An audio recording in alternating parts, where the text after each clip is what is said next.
कश्मीर की तरह गुजरात में भी जो लोग मुसलमान बने उनके पूर्वज हिंदू ही थे। 14वीं शताब्दी के अंत में जब गुजरात सल्तनत की स्थापना हुई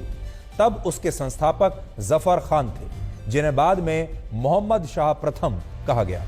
गुजरात में काफी मुसलमान खुद को मोहम्मद शाह प्रथम का वंशज बताते हैं, लेकिन हकीकत यह है कि मोहम्मद शाह प्रथम के पिता हिंदू थे और राजपूत समुदाय से आते थे, और गुजरात में बहुत सारे मुस्लिम समुदाय ऐसे हैं जिनके पूर्वज राजपूत समुदाय से ही है।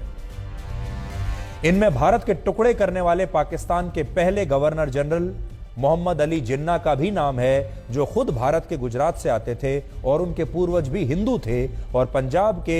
शाहीवाल राजपूत समुदाय से उनका रिश्ता था। इसी तरह दिल्ली के नूह में, दिल्ली के पास आपने जो मूव देखा अभी जहां दंगे हुए थे, और आपने जो मेवात के बारे में देखा अभी पिछले कुछ दिनों में वहां दंगे हुए थे, ये जो मेव मुस्लिम इन्हें कहा जाता है जो मेवात में रहते हैं, तो दिल्ली के पास नूह में जो मेव मुस्लिम या मेवाती मुस्लिम रहते हैं उनके पूर्वज भी राजपूत समुदाय से ही थे, और यह सूची यहीं पर समाप्त नहीं होती। वर्ष 636 से 1800 के बीच 2 समय अवधियों में भारत के मुसलमानों की आबादी सबसे ज्यादा बढ़ी है। ये कौन से हैं देखिए। पहली बार वर्ष 1200 से लेकर 1400 के बीच, इन 200 वर्षों में भारत में मुसलमानों की आबादी 4 लाख से 32 लाख हो गई,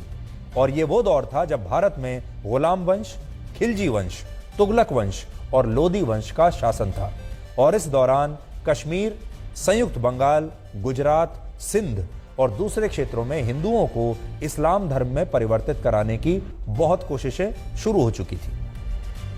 इसके बाद वर्ष 1526 में मुगल भारत आए, जो तैमूर लंग के वंशज थे, और तैमूर लंग मध्य एशिया का एक बहुत बड़ा मुस्लिम शासक था।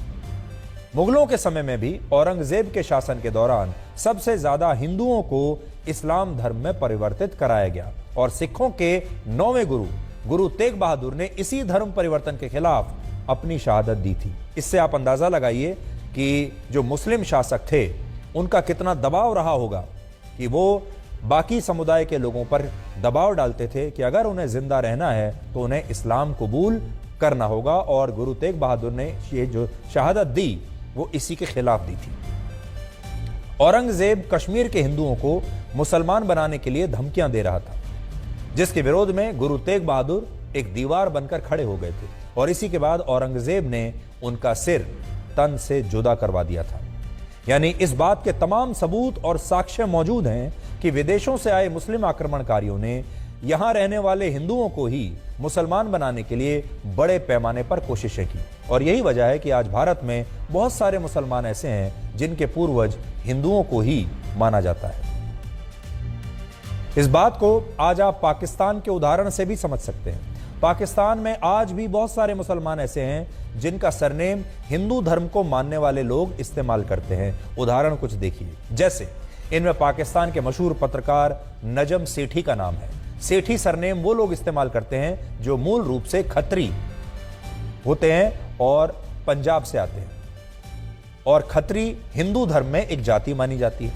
इसी तरह पाकिस्तान के एक retired chief justice Iftikhar Mohammad Chaudhry या फिर पाकिस्तान के एक पूर्व मंत्री फवाद चौधरी अपने सरनेम में चौधरी लगाते हैं, और यह सरनेम भी हिंदू धर्म से ही आया है। और कट्टरपंथी जाकिर नायक का नायक सरनेम भी हिंदू धर्म में नायक या नायक जाति से मिलता जुलता है, जिससे आप ये समझ सकते हैं कि भारत और पाकिस्तान में कुछ मुसलमानों के पूर्वज अरब और तुर्क से आए मुसलमान